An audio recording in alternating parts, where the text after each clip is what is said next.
நீங்கள் அமெரிக்காவிலேருந்து க்ரீன் கார்டுக்கு அப்ளை பண்ணுறீங்கன்னு வச்சுங்க, அதோடைய மெயின் அப்ளிகேஷன் தான் ஃபார்ம் தான் I-485 அட்ஜஸ்ட்மெண்ட் ஆஃப் ஸ்டேட்டஸ். இது எல்லாருக்குமே தெரியும். செப்டம்பர் 18, 2026லேருந்து அந்த I-485 ஃபைலிங்கில் 2 முக்கியமான விஷயம் வந்து மாறுது. ஒன்று, நீங்கள் யூஸ் பண்ண வேண்டிய ஃபார்ம், அது ஃபார்ம் எடிஷன். இன்னொன்று, USCIS வந்து உங்கள் ஃப்யூச்சர் ஃபைனான்ஷியல் செல்ஃப் சஃபிஷியன்சியை எவாலுவேட் பண்ண போகிற பப்ளிக் சார்ஜ் ஃப்ரேம் ஒர்க். ஒரு ஃபேமிலியோட I-485 செப்டம்பர் 17th ஃபைல் பண்ணுறாங்கன்னு வச்சுப்போம். இன்னொரு ஃபேமிலி செப்டம்பர் 18th ஃபைல் பண்ணுறாங்கன்னு வச்சுப்போம். USCIS என்ன பண்ணுன்னா, ரெண்டையுமே different public charge frame work use பண்ணி எவாலுவேட் பண்ணும். அதை பொறுத்து உங்கள் யூஸ் பண்ண வேண்டிய I-485 மாறப்போகுது. ஸோ யார் இதை கவனிக்கணும்? செப்டம்பர் 18ஆம் தேதி அன்னைக்கு இல்லை அதுக்கு பிறகு I-485 ஃபைல் பண்ண போகிற most applicants, especially H1B, H4 இந்த எம்ப்ளாய்மெண்ட் பேஸ்ட் க்ரீன் கார்டில் பதிவு பண்ண போகிற families, unless and exemption applies. ஏன் சார், நான் தான் நல்ல சேலரி வாங்குறேனே, கவர்மெண்ட் பெனிஃபிட்டு ஒரு தம்படி காசு கூட நான் வாங்கினதில்லை, எனக்கும் இந்த பப்ளிக் சார்ஜுக்கும் ரெலவெண்ட் இல்லை அப்படின்னு நீங்கள் நினைக்கிறீங்களா? அதுவே இந்த மேஸோட முதல் ட்ராப்பாக கூட இருக்கலாம். ராங் ஃபார்ம் அமிச்சிங்கன்னா கிரேஸ் பீரியட் கிடையாது. USCIS உங்கள் குவாலிஃபிகேஷனை பார்க்குறதுக்கு முன்னாலேயே அப்ளிகேஷன் ரிஜெக்ட் ஆகிடும். இந்த வீடியோ முடியறதுக்குள்ளே 3 விஷயங்கள் உங்களுக்கு கிறிஸ்டல் கிளியர் ஆகும். 1, செப்டம்பர் 18க்கு முன்னால் ஃபைல் பண்ணால் என்ன பண்ணணும். இன்னொன்று, செப்டம்பர் 18 இல்லை 18க்கு பிறகு ஃபைல் பண்ணால் USCIS என்னென்னலாம் எவாலுவேட் பண்ணுவாங்க. 3வது, செப்டம்பர் 18ஆம் தேதிக்கு முன்னால் ஃபைல் பண்ணிட்டேன், ஆனால் அதுக்கப்புறம் RFE வந்திருக்கு, இப்போ எனக்கு ஓல்டு ரூலா நியூ ரூலா. இதை ரவி அண்ட் பிரியான்னு அந்த ஃபேமிலி ஒரு உதாரணமாக எடுத்துக்கிட்டே இந்த மேஸ்குள்ளே போகலாம். அவங்க ஃபேமிலி சர்க்கம்ஸ்டன்ஸ் படி ஒவ்வொரு டேர்ன்லேயும் ஒரு அன்எக்ஸ்பெக்டட் கொஷின் வரும். அதில் எப்படி நம்ம ஆன்சர் கண்டுபிடிக்கலான்னு பார்க்கலாம். முதல்ல, இந்த சேஞ்ச் ஏன் வருது? Why is this happening? What is the official explanation? DHS என்ன சொல்லுதுன்னா, 2022 பப்ளிக் சார்ஜ் ஃப்ரேம் ஒர்க்கில் ஆஃபீஸரோட ரெவ்யூவை ரொம்ப நேரோவாக லிமிட் பண்ணியிருந்தாங்களாம். ஆனால் இப்போ என்ன சொல்கிறாங்க, அப்ளிகண்ட்டோட கம்ப்ளீட் சர்க்கம்ஸ்டான்சஸை பார்க்க ப்ராடர் டிஸ்கிரிப்ஷன் வேணும். அதாவது இவருக்கு செல்ஃப் ரிலையன்ஸ் இருக்கா, இவருடைய டாக்ஸ் பேயரோட ரிசோர்ஸஸ்லாம் என்ன, இவரோட இன்டென்ட் என்ன, what has changed, what state the same, இதை தான் நம்ம பார்க்க போகிறோம். USCIS ஆகஸ்ட் 18ஆம் தேதி, அதான் 2 நாள் முன்னாடி ஒரு டீட்டெயிலாக ஒரு கைடன்ஸ் வெளியிடுறாங்க.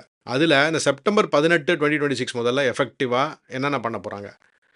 இது சிலதெல்லாம் ஏற்கனவே இருந்திருக்கு, முன்னாலேயே 5 ஃபேக்டரை பார்க்கணுன்னு முன்னாடியே சொல்லியிருக்காங்க. அதனால் அது வந்து ரொம்ப பெருசு இல்லை, புதுசு இல்லை. ஏஜை பார்க்கணுன்னு இருக்காங்க, ஹெல்த்து பார்க்கணுன்னு இருக்காங்க, ஃபேமிலி ஸ்டேட்டஸ் பார்க்கணுன்னு இருக்காங்க, அசட்ஸ் அதாவது ரிசோர்ஸஸ் அண்ட் ஃபைனான்ஷியல் ஸ்டேட்டஸ் பார்க்கணுன்னு இருக்காங்க, எஜுகேஷன் அண்ட் ஸ்கில்ஸு, அப்புறம் பப்ளிக் சார்ஜ். பப்ளிக் சார்ஜ் ஒரு புது கான்செப்டே கிடையாது. சிம்பிளாக சொன்னால் பப்ளிக் சார்ஜ்னா என்ன, USCIS என்ன கேட்குதுன்னா, ஒரு ஃபார்வர்ட் லுக்கிங் கொஷின் வைக்குது. இந்த அப்ளிகண்ட் எதிர்காலத்தில் வாழ்க்கையை நடத்துகிற மாதிரி கவர்மெண்ட் சப்போர்ட்டை ப்ரைமரியாக டிபெண்ட் பண்ணுவாரா, இல்லை சொந்த காலில் நிற்பாரா? இந்த பொண்ணை கொடுக்குறவங்கெல்லாம் யோசிப்பாங்க இல்லையா, மாப்பிள்ளை வந்து நிலையான வருமானம் இருக்கா, இல்லை வீட்டோட மாப்பிள்ளையாக செட்டில் ஆகிடுவாரா, அது மாதிரி. ஸோ இப்போ என்ன மாறுது? 2022 ஃப்ரேம் ஒர்க்கில் உள்ள பல ரெஸ்ட்ரிக்ஷன்ஸை இப்போ ரிமூவ் பண்ணிட்டாங்க. ஆஃபீஸருக்கு ப்ராடராக இண்டிவிஜுவலைஸ்டாக கேஸ் பை கேஸ் பார்க்குறதுக்கான டிஸ்கிரிப்ஷனை கொடுத்துட்டாங்க.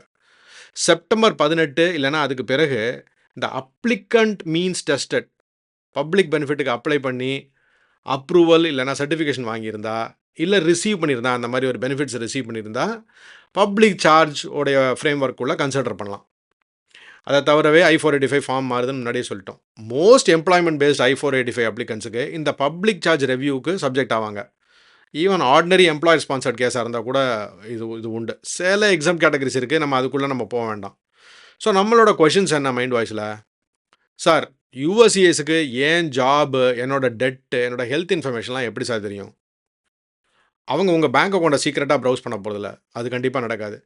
USCIS பார்க்குற ரெக்கார்ட்லாம் உங்கள் I-485 ஆன்சராக நீங்களே கொடுத்தது, employment history, job offer documents, இந்த I-693 மெடிக்கல் ரிப்போர்ட் கொடுத்துருப்பீங்க, ஏற்கனவே ஃபைலில் இருக்கிற இமிக்ரேஷன் ரெக்கார்ட்ஸு, நீங்கள் சப்மிட் பண்ணுற எவிடன்ஸு, இன்டர்வியூ ஆன்சர்ஸு, அதுக்கப்புறம் RFE ரெஸ்பான்ஸு. அதனால் ஒரு கோஹரண்ட்டாக ஒரு ஸ்டோரி இருக்கணும். இப்போ அந்த ஸ்டோரியை ரவி அண்ட் பிரியா மூலியமாக பார்க்கலாமா? ஒரு கிளாரிஃபிகேஷன், இந்த ரவியோட எக்ஸாக்ட் ஃபேக்ட்ஸு, பிரியாவோட எக்ஸாக்ட் ஃபேக்ட்ஸ் உங்களுக்கும் இருக்கணும்னு அவசியம் கிடையாது. பேசிக்கலாக என்ன சொல்ல போகிறோன்னா, USCIS என்ன பிரின்சிபலில் பார்க்குறாங்க, அதுதான் உங்களுடைய takeaway. Okay, let's look at Ravi and Priya situation. Ravi ஒரு டிப்பிக்கல் எம்ப்ளாய்மெண்ட் பேஸ்ட் அப்ளிகண்ட்டு, 10 வருஷமாக யூஎஸில் இருக்காருன்னு வச்சுப்போம், நல்ல டிகிரி வச்சுருக்காரு, நல்ல மார்க்கெட்டபிள் ஸ்கில்ஸ் வச்சுருக்காரு. ஆனால் லாஸ்ட் இயர் ஒரு ஷார்ட் லே ஆஃப் இருந்திருக்கு. இப்போ கம்பேரபிள் ஜாபில் இருக்கார். அந்த கேப் வந்து இந்த 10 வருஷம் கேரியரை எரேஸ் பண்ணிவிடுமா? இல்ல. ஜாப் கேப் மட்டுமே ஆட்டோமேட்டிக் பப்ளிக் சார்ஜ் ப்ராப்ளமா ஆகக்கூடாது. ஆஃபீஸர் என்ன பார்க்கக்கூடிய லார்ஜர் பிக்சர் என்னன்னா, கேப் எவ்வளோ நேரம்? எவ்வளோ நாள்? ரவி இப்போ எம்ப்ளாய்டா? வேலிட் ப்ராஸ்பெக்டிவ் எம்ப்ளாய்மெண்ட் இருக்கா? எஜுகேஷன் அண்ட் ஸ்கில்ஸ்லாம் எப்படி இருக்கு? இந்த கேப் டைமில் சேவிங்ஸை வச்சு எக்ஸ்பென்சஸை மேனேஜ் பண்ணாரா? இல்லை கடன் வாங்கினாரா? மேஸில் ஒரே ஒரு காரிடர் டெம்பரரியாக க்ளோஸ் ஆனது வந்து ஒரு சுச்சுவேஷன். அது ஓகே, அதுலேருந்து மீண்டுடலாம். ஆனால் வெளியே செல்ல ரூட்டே இல்லை, அது வேறு சுச்சுவேஷன். அதனால் கரண்ட் ஜாப் இல்லாதது கூட வேறு. ஆனால் போனஃபைட் பர்மனன்ட் ஜாப் ஆஃபர் இல்லாதது ரொம்ப problem. So typical employer based EB2 இல்லைனா EB3ல வந்து ஸ்பான்சர்கிட்ட வேலை செஞ்சுட்டு இருக்க வேண்டியது இதுதான் நார்மல் ப்ரொசீஜர். ஆனால் அது ஒரு எக்ஸ்பெக்டேஷன் தானே தவிர எல்லா கேஸ்லேயும் ரிக்குவயர்மெண்ட் இல்லை. ஆனால் ஜெனுவின் பர்மனன்ட் ஜாப் ஆஃபர் பொதுவாக ஸ்டில் எக்ஸிஸ்ட். அந்த ஆஃபரே டிஸப்பியர் ஆகிடுச்சுன்னு வச்சுங்களேன், இந்த அப்ரூவ்ட் I-140 ஒரு மேஜிக் ப்ரொடெக்ஷனாக இருக்காது. வாய்ப்பு ஜாஸ்தி இல்லை. அது பப்ளிக் சார்ஜ் கொஷனுக்கு முன்னால் வர எம்ப்ளாய்மெண்ட் பேஸ்ட் எலிஜிபிலிட்டி இஷ்யூவாக மாறிடும். நான் உடனே EB1A, EB2, NIW போன்ற இந்த ஜாப் ஆஃபர் கேட்டகரிஸை பற்றி பேசலை. ஓகே, அதெல்லாம் அது தனி செப்பரேட் லீகல் ட்ராக். அதனால் அதையும் இதையும் நம்ம குழப்பிக்க வேணாம். ரவிக்கு ஜாப் கேப் இருந்தது. ஓகே, அந்த ஜாப் கேப்னால அவளுக்கு பிரச்சனை வரக்கூடாது. If he has a corresponding job offer. Okay, current earning capacity, employable skills, உங்கள் கேட்டகரிக்கான ஜாப் ஆஃபர், மூணையும் USIS ஒரு கோஹரண்ட் பிக்சராக பார்க்கும் எப்போவுமே. சரி, ரவியோட ஜாப் ஸ்ட்ராங்கு, ஆனால் பிரியா வேலை பண்ணலையே, அவங்களுக்கு 2 பசங்க இருக்காங்க. ஸோ ஒரே அந்த ஃபேமிலி ஒரே ஒரு இன்கம்மை நம்பி தான் இருக்குது. இது வந்து நெக்ஸ்ட் டேர்ன் அந்த மேஸில். சரி, பட் என்ன, ரவி தான் பிரின்சிபல் அப்ளிகண்ட் இல்லையா? Priya and children are derivative. Green card வேணால் என்ன பண்ணுவாங்க, ஒவ்வொருத்தரும் செப்பரேட்டாக I-485 ஃபைல் பண்ணுவாங்க. பப்ளிக் சார்ஜ் ரெவ்யூவும் ஒவ்வொரு அப்ளிகண்ட்டுக்கும் தனித்தனியாக நடக்கும். அதுக்காக பிரியா வேலை பண்ணல அப்படிங்கிறதுனால உடனே ஆட்டோமேட்டிக்காக நெகட்டிவ் கிடையாது, உடனே ஆட்டோமேட்டிக் டெனையலும் கிடையாது.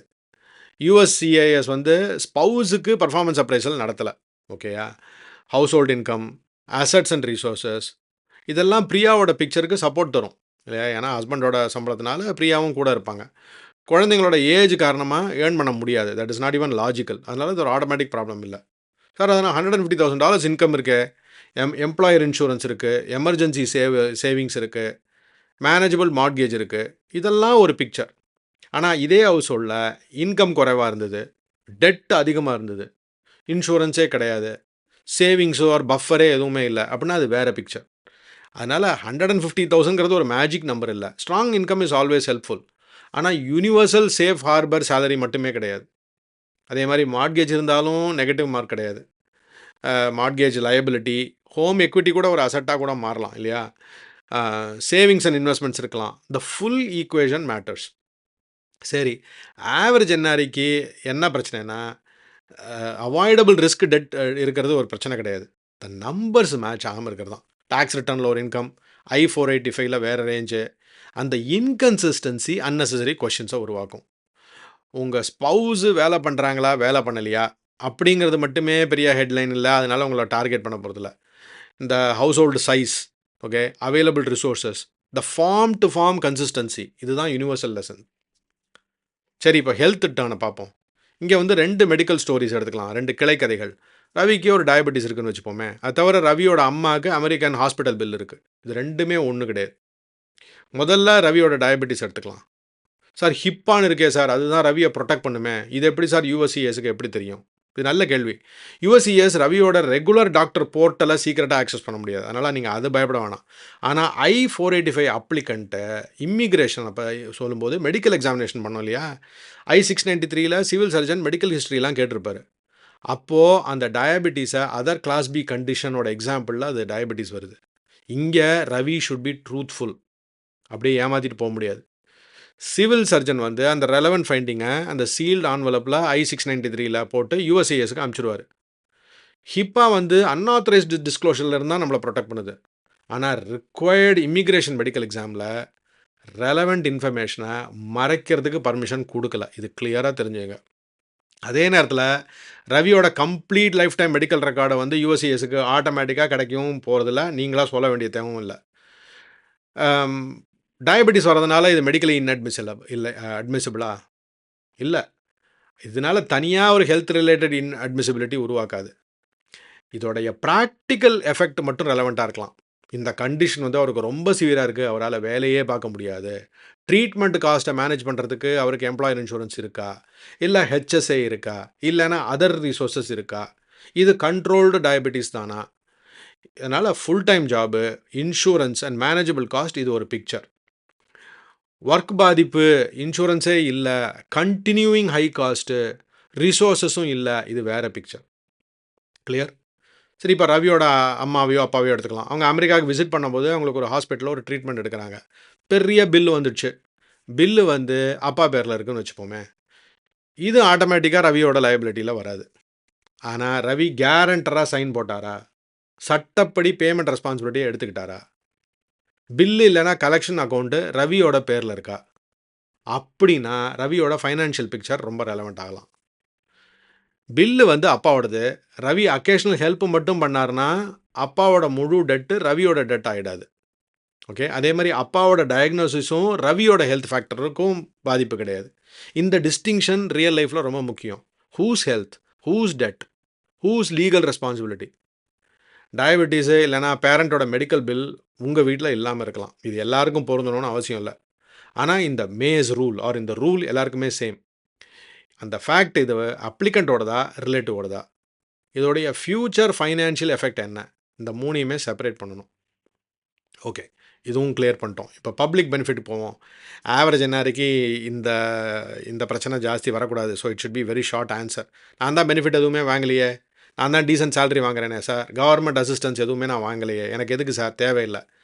மீன்ஸ் டெஸ்டட் பெனிஃபிட் டிஸ்கஷன் எனக்கு எதுக்கு அப்படின்னு ரவி கேட்குறார். உங்களில் நிறைய பேர் கேட்பீங்க. Fair question. ஃபஸ்ட்டு மீன்ஸ் டெஸ்டட்னா என்ன? அது என்னென்னா இன்கம் அல்லது அசட்ஸ் வந்து ஒரு லிமிட்டுக்கு கீழே இருந்தால் கவர்மெண்ட் செக் பண்ணி ஃபைனான்ஷியல் நீட் அடிப்படையில் அசிஸ்டன்ஸ் கொடுப்பாங்க. ஓகே, ரவி, பிரியா அல்லது இந்த I-485 ஃபைல் பண்ணும்போது நம்ம எல்லோரும் சொல்லும்போது இந்த மாதிரி ஒரு ப்ரோக்ராமுக்கு நாங்கள் அப்ளை பண்ணவே இல்லை சார், அப்ரூவல் வாங்கவும் இல்லை, எந்த பெனிஃபிட்ஸும் நாங்கள் ரிசீவ் பண்ணவும் இல்லை, எங்களை ஃப்ரீயாக விடுங்க அப்படின்னா நீங்கள் ஜாலியாக இருங்க, ஒன்றும் கவலை இல்லை. போகாத ஊருக்கு நம்மளாக வழி தேட வேண்டாம். உங்கள் ஆன்சர் என்னவாக இருக்கணும்? How you received means tested benefit? No, move forward.